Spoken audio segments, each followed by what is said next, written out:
شارك السيد عبد اللطيف الحموشي المدير العام للأمن الوطني ومراقبة التراب الوطني في فعاليات الدورة ال50 لاجتماع المجلس الأعلى لجامعة نايف العربية للعلوم الأمنية التي تقام بالرياض بين 12 و 14 نوفمبر 2024. يأتي هذا الحدث في إطار الحفل الرسمي لتخرج الدفعة 42 من طلاب الدراسات العليا بالجامعة. تم خلال الاجتماع اعتماد الخطة الاستراتيجية الجديدة للجامعة من 2025 إلى 2029 بهدف تحسين البيئة التعليمية والبحثية لمواجهة التحديات الأمنية الحديثة. كما تم تقييم الاستراتيجية السابقة من 2019 إلى 2023 التي تمحورت حول البحث العلمي في مجالات مثل الذكاء الاصطناعي، الجرائم السيبرانية، والأدلة الجنائية. وقام السيد الحموشي بعرض مقترحاته حول تعزيز التكوين الأكاديمي في المجالات الأمنية والانفتاح على تخصصات علمية جديدة،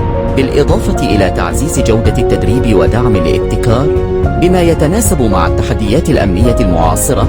كما تم مناقشة محاور الاستراتيجية المستقبلية مثل الاستدامة المالية، التحول الرقمي، الإدارة والتدبير الجيد.